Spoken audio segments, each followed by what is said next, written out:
لله رب العالمين والصلاة والسلام على أشرف الأنبياء وسيد المرسلين نبينا وحبيبنا وقدوتنا وإمامنا محمد وعلى آله وصحبه أجمعين، أما بعد، فسبحانك اللهم لا علم لنا إلا ما علمتنا إنك أنت العليم الحكيم. اللهم علمنا ما ينفعنا وانفعنا بما علمتنا وزدنا علما نافعا وعملا صالحا يا رب العالمين. معزز بھائیوں، دوستوں، ساتھیوں، بزرگوں اور ہماری ماں اور بہنوں، یہ درس نمبر 18 ہے باب شروط الصلاۃ کا، جو تیسرا باب ہے کتاب الصلاۃ میں. اور کتاب الصلاۃ یہ دوسری کتاب ہے کتاب بلوغ المرام، اور بلوغ المرام کے مؤلف ابن حجر رحمہ اللہ ہیں. یہ درس نمبر 18 ہے. سابقہ درس کے اخیر میں میں نے حدیث نمبر 20 پیش کی تھی، پھر سے وہ ذکر کر رہا ہوں. وعن علی رضی اللہ عنہ قال كان لي من رسول الله صلی اللہ علیہ وسلم مدخلا فكنت اذا اتيته وهو يصلي تنحنح لي. کہتے ہیں علی رضی اللہ عنہ کہ رسول اللہ صلی اللہ علیہ وسلم کی خدمت میں حاضر ہونے کے لیے میرے 2 وقت تھے. جب میں آپ کی خدمت میں حاضر ہوتا اور آپ نماز ادا فرما رہے ہوتے تو مجھے مطلع کرنے کے لیے کھکھار دیتے. اس حدیث کی تخریج بیان کیا اور وہ بات پہنچی کہ حدیث ضعیف ہے، اور ضعیف ہونے کے 3 وجہ ہیں. پہلی وجہ بیان میں نے کی کہ اس میں جو کچھ روایت ہے اس میں کلام ہے، جس طرح کی ابو بکر بن عیاش اور ایسے ہی عبداللہ ابن نجی. اب دوسرا جو سبب ہے، دوسری وجہ ہے کہ حدیث ضعیف ہے، وہ ہے، اور دیکھیں آپ سامنے یہ شجرہ، اس کے اسناد میں اختلاف ہے، اس کے اسناد میں اختلاف، اسی لیے 3 آپ لائن دیکھ رہے ہیں، یا کہیے 3 شجرہ ہے، تقریباً 3 شجرہ ہے حقیقتاً. تو یہ حدیث کا پہلا طریق تو آپ میں اس کی وضاحت ہو گئی، اور یہ نسائی ابن ماجہ نے روایت کی اسی طریق سے جو ابو بکر بن عیاش روایت کرتے ہیں، مغیرہ ابن مقسم سے جو روایت کرتے ہیں، الحارث العقلی سے جو روایت کرتے ہیں، عبداللہ ابن نجی سے جو روایت کرتے ہیں، علی رضی اللہ عنہ سے جو نبی صلی اللہ علیہ وسلم سے روایت کرتے ہیں. اب ایک دوسرا طریق دیکھیں دوسری طرف. دوسرے طریق میں جریر ابن عبد الحمید الضبی روایت کرتے ہیں مغیرہ ابن مقسم سے. مغیرہ ابن مقسم وہی ہے، یعنی مغیرہ ابن مقسم سے ابو بکر بن عیاش نے روایت کی جس کا طریق بیان کیا گیا، اور ایسے ہی انہی سے ان کے ایک اور شاگرد ہیں، کون ہے؟ جریر ابن عبد الحمید. اب دیکھیں ان کے طریق اور اس میں فرق آ گیا، جبکہ فرق نہیں آنا چاہیے نا، حدیث ایک ہے، طریق سب کا ایک ہونا چاہیے. تو دیکھیں ادھر جریر ابن عبد الحمید الضبی روایت کرتے ہیں مغیرہ ابن مقسم سے، پھر اس کے بعد وہ روایت کرتے ہیں الحارث العقلی سے. چلیے صحیح ابھی تک. اچھا، پھر الحارث العقلی روایت کس سے کرتے ہیں؟ اس میں ابو زرعہ ابن عمرو ابن جریر سے، پھر اس کے بعد عبداللہ ابن نجی، پھر علی، اور وہ حدیث. یعنی سابقہ جو طریق ہے الحارث العقلی اور عبداللہ ابن نجی کے درمیان کس کا ذکر کیا گیا؟ ابو زرعہ ابن عمرو ابن جریر. تو اس طرح اہل علم کہتے ہیں آخر میں جب اسناد تو ایک ہونی چاہیے، بیچ میں کسی اور کو ذکر کرتا ہے، نہیں ذکر کرتا. اب یہاں کہیں نہ کہیں اشکال ہے، اس کو پکڑتے ہیں. یہ طریق سے روایت جو کرتے ہیں النسائی روایت کرتے ہیں حدیث نمبر 1212 یعنی 1212، جبکہ سابقہ طریق سے خود النسائی روایت کرتے ہیں. دیکھیں النسائی 3 طریقوں سے روایت کرتے ہیں. پہلا طریق کا حدیث نمبر میں نے ذکر کیا تھا کتنا؟ 1213، اور یہ دوسرے طریق 1212. ایسے ابن خزیمہ نے بھی روایت کی ہے حدیث نمبر 904. ایسے ہی ابو یعلا الموصلی نے روایت کی حدیث نمبر 592. تو اس طرح جریر بن عبد الحمید نے کس کی مخالفت کی؟ ابو بکر بن عیاش کی، ہے کہ نہیں؟ ان کی مخالفت کی، اس لیے کہ اسی اسناد میں انہوں نے ابو زرعہ کا تذکرہ کیا الحارث العقلی اور عبداللہ ابن نجی کے درمیان. اچھا، بہرحال ایسے ایک اور طریق مروی عبد الحمید عبد الواحد بن زیاد، یہ اس کو چھوڑ دیتا ہوں، آگے بڑھتا ہوں. ایک تیسرا جو طریق ہے ادھر آپ دیکھیں، جس کی روایت امام احمد نے کی ہے مجلد 2 پیج نمبر 77. النسائی نے حدیث نمبر کتنا؟ 1214 بہت صحیح, تینوں حدیث کی ترتیب انہوں نے روایت کی ہے. 1214 ابن خزیمہ نے حدیث نمبر 900 ادھر تھا 904 یہاں 902. وہ غالباً اس لیے ائمہ پورے اسانید کو طریقوں کو ایک ساتھ جمع کر دیتے ہیں. تو یہ تینوں حضرات جو روایت کرتے ہیں وہ ان کا طریق ہے. ایک شرحبیل ابن مدرک الجعفی جو روایت کرتے ہیں عبداللہ ابن نجی, وہی عبداللہ ابن نجی اوپر ہیں دونوں اس میں نا. پھر عبداللہ ابن نجی کن سے روایت کر رہے ہیں یہاں؟ اپنے والد سے. ایک تیسرا طریقہ آ گیا رہا, تیسرا اختلاف. پھر وہ روایت کرتے ہیں علی سے جو روایت کرتے ہیں نبی صلی اللہ علیہ وسلم سے. تو تین طریق ہو گیا, اختلاف ہوا یا نہیں. اور پھر یہ اسناد جو ہے تیسرا اسناد وہ ضعیف ہے, اس لیے کہ اس میں جو عبداللہ ابن نجی کے والد نجی ہیں یہ مجہول ہیں. کیوں مجہول ہیں؟ اس لیے ان سے صرف ان کے لڑکے عبداللہ نے روایت کی ہے. پوری کتابیں حدیث کا آپ ڈھونڈ لیں نہیں ملے گا کہ مجھے سے ان کے لڑکے کے علاوہ کوئی اور روایت کرتا ہے. تو اہل علم جن سے صرف ایک روایت کرتا ہے اور اہل علم ان سے واقف نہیں ہے, کسی نے ثقہ نہیں کہا, تو وہ ہو جاتا ہے مجہول الحال, اس کی حال نہیں معلوم ہے. اسی لیے احتیاطاً حدیث کہ احتیاطاً تاکہ غلط چیزیں نہ داخل ہو جائے نبی صلی اللہ علیہ وسلم کے حدیث میں شریعت میں, تو اس کو اہل علم اس کو تسلیم نہیں کرتے ہیں, ضعیف قرار دے دیتے ہیں. تو ان کے جو والد ہیں عبداللہ ان سے صرف یا ان کے جو والد مجھے ان سے صرف ان کے لڑکے عبداللہ نے روایت کی اور کسی نے ثقہ بھی نہیں قرار دیا سوائے ابن حبان جو متساہل ہیں, جو مجاہیل کو بھی اپنی کتاب ثقات میں ڈال دیتے ہیں, ڈھکیل دیتے ہیں اور ان کو بھی کہتے ہیں ثقہ ہیں. انہوں نے کتاب ثقات میں درج کیا ان کے والد کو اور ساتھ ساتھ کہا لا يعجبني الاحتجاج بخبره اذا انفرد, کہ ہمیں ان کی جو حدیثیں روایت کرتے ہیں ان سے ان کی جو روایتیں ہم پسند نہیں کرتے ہیں کہ ہم ان کی روایتوں سے احتجاج کریں اگر منفرداً روایت کر رہے ہیں. تو منفرد تو ہیں کوئی اور ان کے مجھے سے کوئی روایت ہی نہیں کر رہا ہے ان کے لڑکے کے علاوہ. تو اس طرح گویا جو ثقہ کہا بھی انہوں نے بھی حقیقت میں ایک طرح تجریح کر دی ان کے والد کی.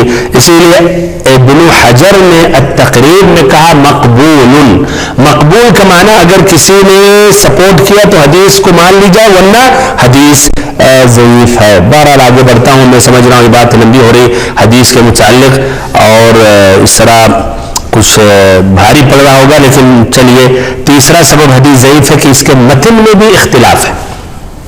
متن ادھر کیا ہے کہ آخر میں آپ صلی اللہ علیہ وسلم نے کیا تنحنح علی, نحنحا گلے سے آواز نکالنا ہے کہ نہیں.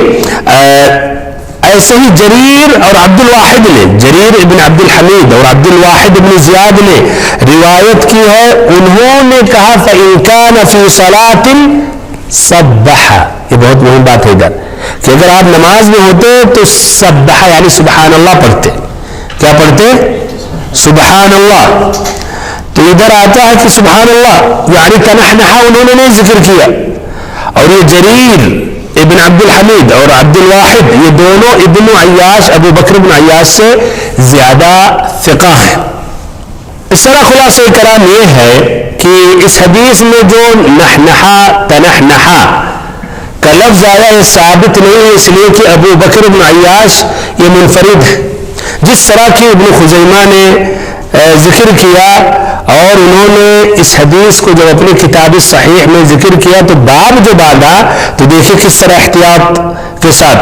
باب الرخصة في التنحنح في الصلاة عند الاستئذان على المصلي ان صحت هذه اللفظة فقد اختلفوا فيها, کہ باب اجازت تنحنح کی گلے سے آواز نکالنے کی نماز کے اندر اگر کسی نے اجازت طلب کی اور آدمی نماز کی حالت میں ہے, اگر یہ لفظ اگر صحیح ہے تو فقد اختلفوا فيها, اس لیے کہ اس میں اختلاف ہے. تو بہرحال تنحنحا کا لفظ ثابت نہیں ہے. اور جنہوں نے اس حدیث کو ضعیف قرار دیا البیہقی نے, ایسے ہی الطحاوی نے, ایسے ہی النووی نے, ایسے ہی البانی نے اور ایسے ہی الحافظ ابن حجر نقل کرتے ابن السکن سے کہ انہوں نے اس حدیث کو صحیح قرار دیا، تو اکثروں نے اس حدیث کو ضعیف قرار دیا۔ بہرحال بھائیوں اور محترم ساتھیوں، آگے بڑھ رہا ہوں۔ اس حدیث میں جو الفاظ ہیں جن کی وضاحت کی ضرورت، تو نمبر 1، کان علی من رسول اللہ صلی اللہ علیہ وسلم مدخلان، کہ 2 وقت تھے۔ مدخلان یہ تثنیہ مدخل ہے، مفرد کیا ہے؟ مدخل، مثنی مدخلان، اور جمع کیا ہے؟ مداخل، مداخل۔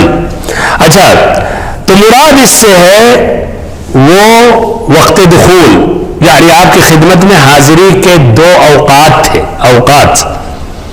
تنحنح علی، تنحنح علی کا وضاحت کی گئی، یعنی حلق میں آواز کو گردش دینا یا کھکھاننا، گلے سے آواز نکالنا۔ تو ادھر کیوں آپ صلی اللہ علیہ وسلم ایسا کرتے تھے؟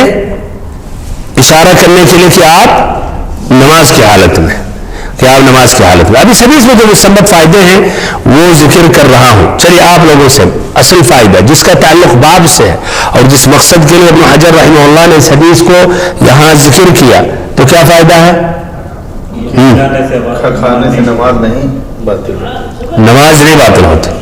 اچھا، تو یہ صرف فائدہ، جزاک اللہ خیرن، کہ نحنحہ سے، حلق سے جو آواز آدمی نکالتا ہے، وہ آواز نکالنے سے اگر نماز کے درمیان، نماز کے دوران نکالا تو اس سے نماز اس کی باطل نہیں ہوتی ہے۔ کیوں؟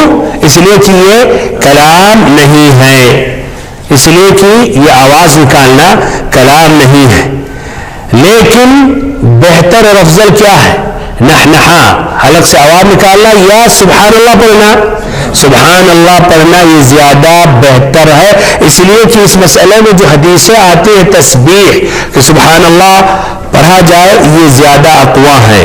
اسی لیے الطحاوی نے جب یہ حدیث ذکر کیا اور حدیث کے متعلق جو اختلافات بیان کیے، کہتے ہیں فوقفنا بذلك على ان رواته بالمعنى الاول من التنحنح قد خالفوا فيه وان مكان التنحنح المذكور فيه التسبيح في الحديث الثاني وكان ذلك هو اولى عندنا۔ کہتے ہیں یعنی کسی نے نحنحہ کا لفظ ذکر کیا اور کسی نے تسبیح کا لفظ ذکر کیا، اور کہتے ہیں تسبیح کا لفظ زیادہ اولا ہے، یعنی زیادہ ارجح ہے۔ لأن الآثار التي روتها العامة من أهل العلم فيما ينوب الرجل في الصلاة مما يستعملونه فيه هو التسبيح وأنما يستعمله النساء في مثل ذلك هو التصفيق۔ کہتے ہیں اس کی تاکید اور بھی احادیث سے ملتے ہیں یا اور حدیثوں سے ملتی ہے تاکید۔ کون سی تاکید؟ کہ اگر نماز میں کوئی مسئلہ آ جائے تو آدمی کو کیا کرنا چاہیے؟ سبحان اللہ کہنا چاہیے، ہے کہ نہیں؟ التسبیح للرجال والتصفیق للنساء، اور عورتوں کو کیا؟ تصفیق تعلیم بجانی چاہیے، جس طرح کی سابقہ دروس میں اس کی وضاحت کی گئی۔ تو پہلا فائدہ یہ ہے کہ اگر کسی نے نماز میں کھکھارا یا گلے سے، حلق سے جو آواز نکالی اس نے کسی کو تنبیہ کرنے کے لیے خاصتاً، تو اس کی نماز اس سے باطل نہیں ہوتی، اس کی نماز صحیح۔ لیکن بہتر افضل کیا ہے کہ سبحان اللہ پڑھے۔ اچھا، اگر سبحان اللہ کی جگہ مثلا قرآن مجید کی تلاوت کرتا ہے، بلند آواز میں پڑھنے لگا، تو کیا رائے ہے؟ تو کوئی حرج نہیں، اس لیے مقصد ہے تنبیہ کرنا۔ اچھا، اب ہمارے آپ کے زمانے میں موبائل جو حقیقت میں فائدہ بھی ہے لیکن اس میں فائدے سے زیادہ مصیبت اور نقصان ہے۔ اب بجنے لگا، کچھ ایسے بھی ہوتے ہیں اللہ المستعان، فون کر رہے ہیں، کٹ بھی کر دو، سمجھ میں نہیں آتی ان کی بات، دوبارہ تیسری مرتبہ، یہ ادب کے خلاف ہے۔ بہرحال ایک نے کٹ کر دیا تو آپ کو اب رک جانا چاہیے، کیا معلوم کس جگہ کس کام میں مشغول ہے۔ اسی لیے نماز میں کبھی کبھی ہم دیکھتے ہیں تو غلطی بند نہیں کیے، فون آتا کٹ کے پھر کرتے ہیں، اب اس سے دیکھیں اس کی نماز تشویش میں اور بغل والے بھی تشویش میں۔ تو بہرحال لیکن پیچھے پڑ گیا، کئی مرتبہ کیا یا دوسری مرتبہ کیا تو آپ آن کر دیے اور آپ بلند سے قرات کرنے لگے، یا رکوع میں تھے اور آپ نے کر دیا سبحان رب العظیم سبحان رب العظیم پڑھنے لگے، تو انشاءاللہ کوئی حرج نہیں ہے۔ یہ پہلا فائدہ اور اہم فائدہ، اور اس کے علاوہ اور باقی جو فائدے حقیقت میں اتنے مہم نہیں ہیں، لیکن چلیے بھی ذکر کر دیا جاتا ہے۔ دوسرا فائدہ یہ ہے کہ نماز کے درمیان بات کرنا یہ کیا ہے؟ حرام اور ناجائز ہے۔ اچھا، وجہ استدلال کیا ہے؟ ہاتھ اٹھا کر، ہاں وجہ استدلال کہاں سے فائدہ لیا گیا؟ اس حدیث سے۔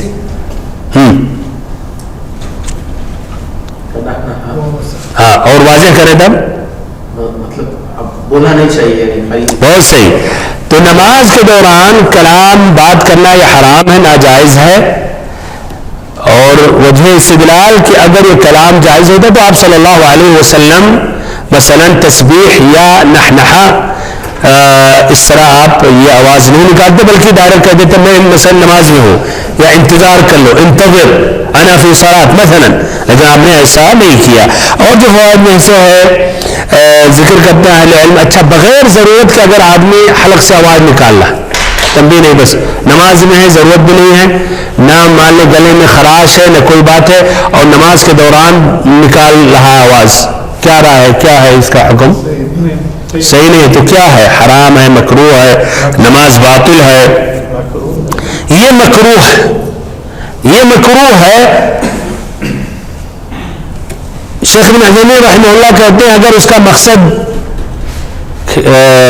استہتار یا کھلواڑ کرنا تو اس کی نماز سے باطل ہو جائے گی، وہ عام حالت میں کیا ہے؟ مکروہ ہے۔ ایسے اور فوائد میں سے جو اس حدیث سے اصل اس موضوع سے یا باب و شروط الصلاۃ سے نہیں ہے کہ گھر میں نماز پڑھنے کا اہتمام کرنا چاہیے، نوافل کا اہتمام کرنا چاہیے، اور صرف مسجد ہی میں نہیں پڑھنی چاہیے نماز، گھروں کو بھی نمازوں سے آباد کرتے رہنا چاہیے بھائیو۔ وَأْمُرْ أَهْلَكَ بِالصَّلَاةِ وَاصْطَبِرْ عَلَيْهَا لَا نَسْأَلُكَ رِزْقًا نَحْنُ نَرْزُقُكَ وَالْعَاقِبَةُ لِلتَّقْوَى، کہ اپنے وَأْمُرْ أَهْلَكَ اپنے گھر والوں کو نماز کی ترغیب دلاؤ اور اس مسئلے میں صبر کرو۔ ہم آپ سے روزی کا سوال نہیں کرتے ہیں، یعنی روزی نہیں طلب کرتے ہیں آپ سے، بلکہ ہم روزی دینے والے ہیں، اور یہ گھروں کی برکات میں سے ایک سبب کیا ہے کہ ہم وہاں نمازوں کا اہتمام کریں۔ طبعا جو 5 وقت کی نمازیں مردوں پر فرض ہے جماعت کے ساتھ مسجدوں میں، لیکن نوافل کا یہاں اہتمام کریں، ایسے جو بچے ہیں یا عورتیں ہیں انہیں ترغیب اور تاکید دلائیں کہ گھروں میں وہ نماز پڑھیں۔ اس طرح اس حدیث کے متعلق بات مکمل ہو گئی۔ اب آگے بڑھتے ہیں اور حدیث نمبر 21 پیش کرنے جا رہا ہوں۔ وعن ابن عمر رضی اللہ عنہما قال قلت لبلال كيف رأيت النبي صلى الله عليه وسلم يرد عليهم حين يسلمون عليه وهو يصلي؟ قال يقول هكذا وبسط كفه، أخرجه ابو داود والترمذي وصححه۔ حضرت ابن عمر رضی اللہ عنہما روایت کرتے ہیں کہ میں نے حضرت بلال رضی اللہ عنہ سے دریافت کیا آپ نے نبی صلی اللہ علیہ وسلم کو کس طرح جواب دیتے ہوئے دیکھا جبکہ آپ نماز پڑھ رہے ہوتے اور لوگ آپ کو سلام کہتے، یعنی نماز کے دوران آپ نماز پڑھ رہے ہوتے تھے اور لوگ سلام کرتے، آپ کیسے جواب دیتے تھے؟ تو بلال رضی اللہ عنہ نے کہا کہ آپ اس طرح کرتے اور اپنا ہاتھ پھیلایا اس طرح، یا پھیلانا جس طرح بھی پھیلا دینا، اس طرح اشارہ کرنا عموم ہاتھ سے۔ یہ حدیث کا ترجمہ، حدیث کی تخریج ابو داؤد اور ترمذی نے روایت کی ہے۔ ابو داؤد نے روایت کی ہے کتاب الصلاۃ باب رد السلام فی الصلاۃ، پیج نمبر 141، حدیث نمبر 927۔ وہ طریق جعفر ابن عون جو روایت کرتے ہیں ہشام ابن سعد سے، جو روایت کرتے ہیں نافع سے، جو روایت کرتے ہیں عبداللہ ابن عمر رضی اللہ عنہما سے۔ پوری حدیث سنیں۔ کہتے ہیں عبداللہ ابن عمر خرج رسول اللہ صلی اللہ علیہ وسلم الى قباء يصلي فيه، کہ آپ صلی اللہ علیہ وسلم قباء کی طرف نکلے، مسجد قباء پہنچے نماز پڑھنے کے لیے۔ قال فجاءته الانصار فسلموا عليه وهو يصلي، ہم اچھی طرح جانتے تھے آپ صلی اللہ علیہ وسلم قباء کی زیارت کرتے تھے، ہر شنیچر کو آپ جاتے تھے ہفتے میں ایک دن اور وہاں نماز پڑھتے تھے، تو یہاں اس بات کی تاکید ہے۔ تو کہتے ہیں فجاءته الانصار فسلموا عليه وهو يصلي، تو انصار آئے آپ صلی اللہ علیہ وسلم سے ملنے کے لیے آپ سے سلام کرنے لگے جبکہ آپ حالت نماز میں تھے.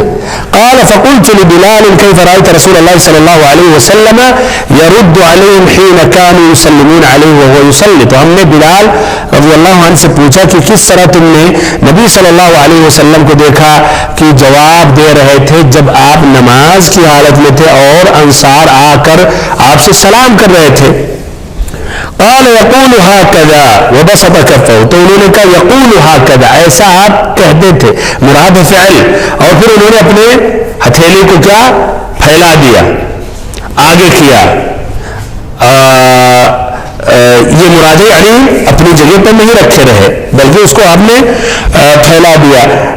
جعفر ابن عون جو راوی ہیں اس سند میں جن کا ذکر آیا جعفر ابن عون, اس کی تشریح کرتے ہیں کہ یہ جو ہتھیلی ہے اس کا نیچے جو حصہ ہے آپ نے نیچے کیا اور اوپر والا یہ جو حصے کو اوپر رکھا یعنی ایسا کیا. یہ ابو داؤد نے روایت کی ہے, یہ ان کا یہ اسناد ہے. الترمذی نے بھی روایت کی ہے ابواب الصلاۃ میں باب ما جاء فی الاشارہ فی الصلاۃ پیج نمبر 99 حدیث نمبر 368. امام احمد نے بھی روایت کی ہے مجلد 39 پیج نمبر 320 حدیث نمبر 23886. ان کا طریق وکیع ہے, طریق وکیع, اور ابو داؤد طریق جعفر ابن عون. جو روایت کرتے ہیں وکیع حشام ابن سعد سے, جو روایت کرتے ہیں نافع سے, جو روایت کرتے ہیں عبداللہ ابن عمر رضی اللہ عنہما سے, اور ترمذی اور احمد کے پاس اخیر میں ہے کان یشیر بیدی کہ آپ اپنے ہاتھ سے اشارہ کرتے تھے, اپنے ہاتھ سے اشارہ کرتے ہیں. ہاتھ کا اگر اطلاق ہوتا ہے تو مراد ہی الکف ہوتا ہتھیلی. الترمذی نے اس حدیث کو کہا ھذا حدیث حسن صحیح, اسی لیے کہا ابن حجر نے والترمذی وصححہ, اور ترمذی نے اس حدیث کو صحیح قرار دیا ہے. صحیح الالبانی نے بھی اس حدیث کو صحیح قرار دیا, جبکہ ہشام ابن سعد کے بارے میں کچھ کلام ہیں حفظ کے متعلق, اسی لیے ابن حجر نے تقریب میں کہا صدوق لہ اوہام, لیکن اس کی توجیہ کی الالبانی نے اور کہا الذي استقر عليه رأي المحققين انه حسن الحديث اذا لم يخالف مع المخالفه فلا يحتج به. کہ محققین کی یہ رائے ہے کہ اگر ان سے یعنی ہشام ابن سعد سے مخالفت نہیں ہوئی تو ان کی حدیث حسن ہے, اگر مخالفت انہوں نے نہیں کی تو ان کی حدیث حسن ہے, اور اگر مخالفت ان سے ہوئی ہشام ابن سعد سے تو کیا, تو پھر احتجاج نہیں کیا جائے گا, قابل احتجاج نہیں ہوں گے. بہرحال اس حدیث سے احتجاج کیا یعنی قبول کیا اور اس پر عمل کیا, اور اسی کی بنا پر فتویٰ دیا امام احمد نے. اسحاق بن منصور ان کے شاگرد روایت کرتے ہیں, کہتے ہیں قلت لابی عبداللہ کہ ہم نے ابو عبداللہ سے کہا یعنی امام احمد سے, ان کی کنیت کیا ہے ابو عبداللہ, هل يسلم على القوم وهم في صلاة, هل يسلم على القوم وهم في صلاة, کیا اگر لوگ نماز پڑھ رہے ہیں تو کیا اسے سلام کیا جائے گا؟ مان لیں جماعت شروع ہو گئی, آپ بعد میں آئے اور وہ کہے السلام علیکم ورحمۃ اللہ, سلام کیا جائے گا جبکہ لوگ نماز پڑھ رہے ہیں؟ تو انہوں نے کیا کہا نعم, کہ ہاں. دلیل کیا؟ پھر انہوں نے یہی حدیث بیان کی. ابن عمر رضی اللہ عنہما قلت لبلال كيف رأيت النبي صلى الله عليه وسلم يرد عليهم حين يسلمون عليه ويصلي فقال يقول هكذا بسط كفيه. تو یہ اس حدیث کے تخریج کے متعلق. اب اس حدیث میں جو الفاظ ہیں یقول ہاکذا, یقول سے مراد کیا ہوتا ہے بھائیو؟ کہنا زبان سے, لیکن یہاں استعمال کیا جا رہا ہے فعل کے لیے. تو قول جو ہے وہ زبان سے ہوتا ہے, لیکن عربی زبان میں مجازن استعمال کیا جاتا فعل کے لیے. یقول ہاکذا یعنی بلال سے جب پوچھا گیا کہ کس طرح آپ صلی اللہ علیہ وسلم نماز کے دوران جواب دیتے تھے تو انہوں نے کیا کہا یقول ہاکذا, کہ آپ ایسا کہتے تھے. مراد نماز کے درمیان تھوڑی کہتے تھے کہ آپ ہاتھ کو آگے پھیلا لیتے تھے, ہتھیلی کو آگے پھیلاتے تھے. تو یہاں پھیلانا عمل ہے، قول نہیں ہے، لیکن تب بھی انہوں نے تعبیر کی یقول ہاکذا، تو یہ مجازن استعمال کیا جاتا ہے. یقول ہاکذا وبسط کفہ، بسط معنی نشرہا، اس کے ضد ہے قبض کرنا، یعنی روک لینا یا پکڑے رہنا، تو یہ مراد ہے ادھر بسط کفہ یعنی پھیلانا. اب ہاتھ کو پھیلانا، آگے بڑھا دینا. اب اس حدیث میں جو مستنبط اہم فائدے ہیں وہ کیا ہیں؟ پہلا فائدہ سلام کی اہمیت. یہ بھائیو اہم فائدہ نہیں ہے، یہ تو سارے جس کا تعلق فقہ سے ہے، جس کا تعلق شروط الصلاۃ سے ہے. ہاں اگر ہم اس حدیث کو پیش کرتے آداب السلام کا موضوع ہوتا تو بات صحیح ہوتی. سب سے پہلے یہ ادب فقہی بات یہ ذکر کریں جس کا تعلق باب شروط الصلاۃ سے. نماز میں اشارہ کر سکتے ہیں، نماز میں اشارہ کر سکتے ہیں، اس لیے کہ انہوں نے بات میں کیا اشارہ کر سکتے ہیں، اشارہ کر سکتے ہیں. اچھا اشارہ کرنے سے نماز باطل نہیں. نماز باطل نہیں ہوتی ہے نماز میں اشارہ کرنے سے. چلیے اس حدیث میں جو اہم فائدے ہیں وہ یہ ہے کہ اگر کوئی نماز پڑھ رہا ہے، نماز کے دوران ہے، تو اس سے سلام کرنا جائز ہے مکروہ ہے؟ جائز ہے. اور یہ مکروہ نہیں ہے. وجہ استدلال کہاں سے استدلال کیا جا رہا ہے کہ اگر کوئی نماز پڑھ رہا ہے تو اس سے سلام کیا جا سکتا ہے اور یہ مکروہ نہیں ہے. اس لیے کہ نبی صلی اللہ علیہ وسلم سے نماز کے دوران یہ انصار آ کر سلام کرتے رہے اور آپ نے بعد میں انکار نہیں کیا کہ نماز کے دوران تمہیں سلام نہیں کرنا چاہیے. تو اس سے یہ بات واضح کی جائز ہے. اور یہ قول ابن عمر رضی اللہ عنہما کا ہے، ایسے ہی یہی مذہب حنابلہ کا، شافعیہ کا، کہ اس میں کوئی حرج نہیں ہے. نمازی نماز پڑھ رہا ہے، آپ اس سے سلام کر سکتے ہیں، مکروہ نہیں ہے. دوسرا قول کیا ہے؟ کیا بھائی اتفاق ہے کہ جائز ہے؟ یا کچھ اہل علم نے اعتراض کیا؟ سوچے ذرا، سوچ کو ذرا اس کے دائرے کو وسیع کرے. یعنی اور لوگ بھی اس مسئلے میں کیا کہہ سکتے ہیں؟ آدمی نماز پڑھ رہا تو اس سے سلام کرنا مناسب کہیں گے یا نہیں؟ اچھا تو دوسرا قول یہ ہے کہ نمازی سے نماز کے دوران سلام کرنا مکروہ ہے. یہ مروی ہے جابر رضی اللہ عنہ سے. یہی قول عطا شعبی اسحاق کا، اور یہی احناف کا بھی ایک قول ہے، اور امام احمد سے بھی ایک روایت ہے. یہ کیوں؟ ان کی دلیل کیا ہے؟ کہتے اس لیے کہ نمازی کا دل اس میں پھر جاتا ہے اور کہیں اور مشغول ہو جاتا ہے، بھٹک جاتا ہے. پھر نمبر 2 کہتے ممکن ہے آپ یہ نمازی سے جو آپ نے سلام کیا السلام علیکم، ممکن ہے نمازی نے کہا وعلیکم السلام ورحمۃ اللہ، آپ بھول جائے. انہوں نے تعلیل کی. اچھا یہ دوسرا یہ قول ہے.